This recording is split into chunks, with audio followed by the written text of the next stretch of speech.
Last week, Uganda successfully hosted an extraordinary African Union summit on the Comprehensive Africa Agricultural Development Programs (CAADP) in Munyonyo. During the summit, African leaders including Uganda's own President Gov't Museveni endorsed and drafted a new CAADP action plan aimed at ending hunger and promoting sustainable resilient agri-food systems. In order to launch our agriculture on the journey of socio-economic transformation away from the pre-capitalist, pre-socialist traditional mode to modern commercial agriculture, we have done the following. Roman 1, politically mobilize through sensitization the people to move away from the pre-money working only for the stomach to commercial agriculture with the chibaro, with the calculation. While addressing the fourth estate, UPC spokesperson Sharon Oyat stated that there are a number of challenges frustrating the prosperity of Uganda's agriculture sector, despite various attempts by the president to transform it into commercialized agricultural production. One of the issues is land grabbing, which is now a new normal, unfortunately, due to the weak land tenure systems, corruption within government officials, and the lack of land, secure land titles for local communities, leading to larger corporations acquiring vast tracts of land, often at the expense of the local population, among others. We all know right now the land bank is in northern Uganda, and on several occasions we have seen many northerners coming up and calling on government to come to their rescue.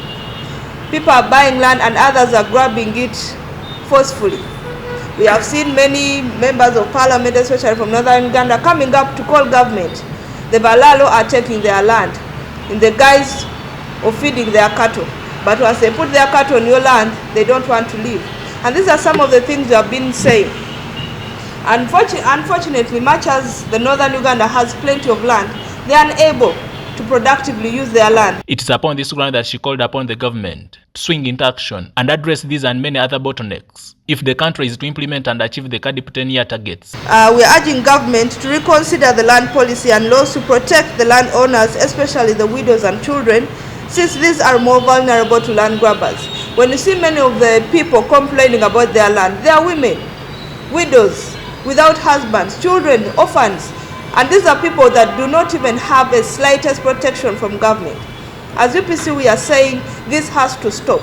Bringing the summit all the way from the African Union to come to Uganda, and we are still having the same issues that Ugandans have been raising, it does not help if there is no proper implementation and proper policies in place to help us curb some of these issues. On the other hand, she expressed concerns about the decline in government funding for aided schools, which she says has led to a decrease in the quality of education, resulting into incompetent professions since many cannot afford private education. The government has not only reduced the quality of education, but also reduced the funding to the closure and destruction of many of these schools.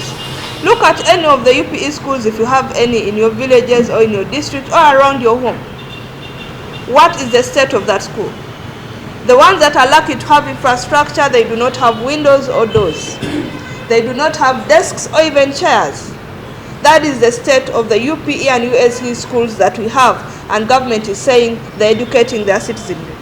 And as UPC, we are saying this is not how Ugandans should be educated.